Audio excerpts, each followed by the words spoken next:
বড় বড় বুট জুতা ছিল ওদের পায়ে, 50-60টা শুধু লাথিই মারছে। এত মোটা মোটা বুট জুতা 55,000 টাকার বেশি ছিল। আর ওরা আমার একটা ডেবিট কার্ড নিয়ে গেছে। এভাবে দিয়ে এভাবে আমার উপর করে নিচে ফেলা দিছে, এই শুধু এই দরজা দিয়ে। আচ্ছা আচ্ছা, এই দরজা দিয়ে আমি এভাবে একটু বের হয়েছি। হ্যাঁ,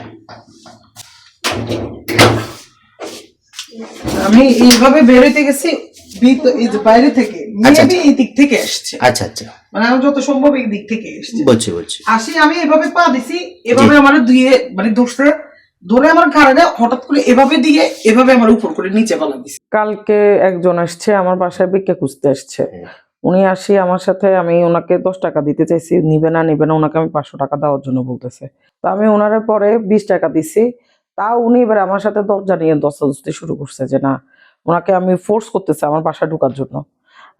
আমি আর আমার বাচ্চা দুইজনে মিলিয়েই যে দরজা, ও ফোর্স করতেছে, আমরাও ফোর্স করতেছি অফ করার জন্য।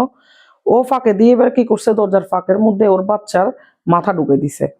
আমি তাও অনেক জোরাজোরি করে আমি দরজাটা অফ করে দিছি। তারপরে ও আমার চিল্লাচিল্লি করে গালিগালাজ করে আমার বাইরে দিয়ে লক করে গেছে গা। আচ্ছা থাক। পরে এবারে আজকে সকালবেলা আবার আরেকজন এসছে, সেম প্রসেস, বাচ্চা কোলে। আজকেও আমার কাছে এই যে টাকা চাইতেছে, আমি টাকা দিই নাই। আমি আমার শ্বশুরকে ঘুম থেকে উঠাইছে, ততক্ষণে আমার বাচ্চারা স্কুলে গেছে গা। ও দেখছে কিন্তু আমার বাচ্চারা যে বাসা থেকে বের হয়েছে উনি দেখছে। তারপরে এবারে আমার শ্বশুরকে আমি ঘুম থেকে উঠেছি যে বাবা দেখেন আজকেও কালকের মতো সেম একজন আমার সাথে করতেছে, একটু বের হন।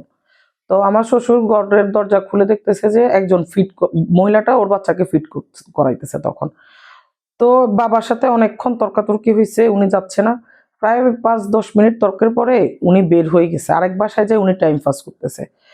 তারপরে তখন আমার শ্বশুর আর আমি শুধু ঘরের মধ্যে। বাবা পরে আধা ঘন্টা পরে উনি বের হয়ে গেছে। তো আমি তো বাসার মধ্যে একা, আমার বাসায় আর কেউ নাই।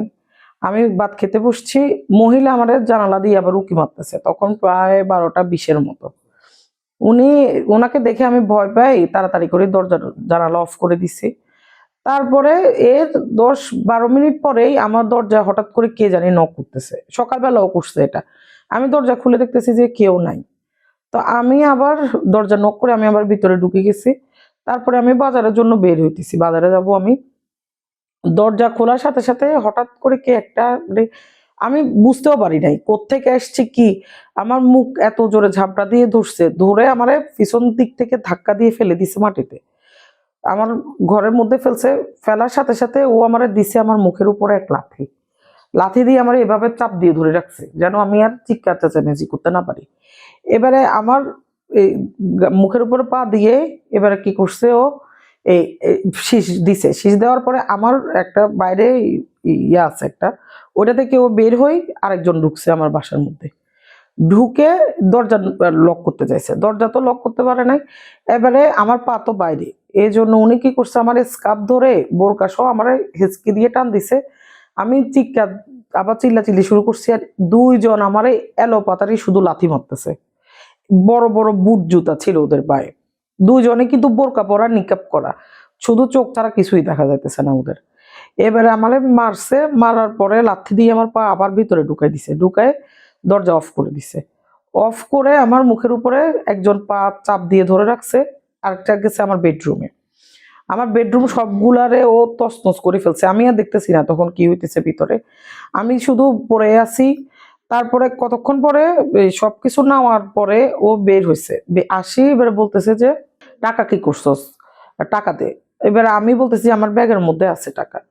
এবারে ও আমার ব্যাগের থেকে টাকা নিচ্ছে, টাকা টাকা নিয়ে এবারে ফোন, আমার ফোনও ছিল ব্যাগের মধ্যে, ব্যাগের থেকে এবারে ফোন বের করে কি করছে, পকেটের মধ্যে ঢুকাই ফেলছে। এবার আরেকজন বলতেছে যে ফোন নিও না, তাইলে এই লোকেশন ট্যাগ করে আমাদেরকে ধরে ফেলবে, ফোন দিয়ে দাও। এবারে ফোন দিছে, আমার ফোনটার একটা আচার দিছে, আচার দিয়ে আসি। এবারে আমার এই নোজপিন নিয়ে টানাটানি করতেছে। এবার আমি বলতেছি আমি দিয়ে দিতেছি, কিন্তু অনেকক্ষণ ইয়া করার পরে ও এটা খুলতে পারে নাই আর। এবারে দিছে নোজপিনটা যখন খুলতে পারতেছে না, আবার দিছে আমার লাথি। দুইজন মিলে আমার এলোপাথারি লাথি দিছে, লাথি দিয়ে এবারে ওরা যাচ্ছে যাওয়ার সময় আমার ফোন আবার আমারে দিয়ে দিছে, দিয়ে বলতেছে যে তোর কোন বাপ আছে, এখন তোর বাপরে ফোন দে। দিয়ে ওরা বলে আবার দরজা অফ, আমার বাইরে থেকে দরজাটা ইয়া করে দিয়ে ওরা চলে গেছে। আমার ব্যাগের ভিতরে প্রায় 55,000 টাকার বেশি ছিল।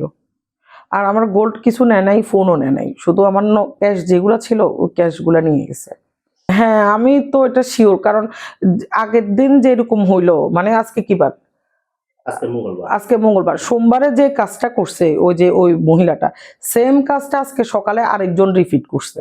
তারপর ও আবার আমাকে দেখতেছে জানালা দিয়ে যে আমি ঘরের মধ্যে আছি কিনা বা খালি কিনা ঘর। ও যাওয়ার ঠিক 5-10 মিনিট পরে আমারে আবার দরজার মধ্যে নক দিতেছে। তো এটা তো আগে থেকেই। আর কালকে রাত্রেও আমার কেন জানি মনে হয়েছে যে আমার ছাদের মধ্যে কেউ হাঁটতেছে, কেউ। আবার আমি কিচেনে গেছি, তখন সিগারেট, মানে সিগারেটের একটা বাজে স্মেল আসতেছে, আমি বুঝতেছি। কিন্তু তাও আর আমি ঘর থেকে বের হয়ে, যেহেতু আমার ঘরের মধ্যে কেউ নাই, এই জন্য আর আমি এরা আগে থেকেই সবাই একটা পরিকল্পনা করে আমার বাসায় ঢুকছে আজকে। না, আমি আসলে ওরা আমারে অনেক মারছে, তো আমি এই জন্য আর থানায় আজকে যাইতে পারি না। আমি কালকে যাবো ইনশাল্লাহ। আর ওরা আমার একটা ডেবিট কার্ড নিয়ে গেছে, যেটার মধ্যে ফিনও ছিল, মানে প্যাক করা, যেটা আমার ইউজ করা ওইটা নেয় নাই, যেটা আমার কাছে এক্সট্রা ছিল একটা, ওটার ফিন সহ প্যাকেটটা সহ ও নিয়ে গেছে। তো আমি এখান থেকে, আমি তো প্রচুর মাইর খেয়েছি আসলে, তারপরেও আমি ব্যাংকে যাই তাড়াতাড়ি করে, আমার এই যে অ্যাকাউন্টটা লক করছি আর ওইখানে ইয়া করে দিছি আর কি, যাতে ওরা টাকাটা আর আমার নিতে না পারে। আমি এটা সুষ্ঠু বিচার চাইতেছি। আমার এতগুলা টাকা নিয়ে গেল, তার মধ্যে আমার যে আকারে ওরা আমাকে মারছে, আমি এটার বিচার চাই। আমি খুবই, মানে খুব আঘাত করছে ও আমারে আমারে প্রায় মানে 50-60টা শুধু লাথিই মারছে, এত মোটা মোটা বুট জুতা দিয়ে আমি মানে হাঁটতেও পারতেছি না, উঠে দাঁড়াইতেও আমার খুব কষ্ট হইতেছে। আমি চাই আইনগতভাবে এটার একটা ব্যবস্থা নেওয়া হোক। আমার এটা দেখে যখন সবাই একটা ইয়াতে আসে যে আমার এটা এটা আজকে আমার সাথে হয়েছে, আরেকদিন যাতে আরেকজনের সাথে না হয়, আমি এটা চাই।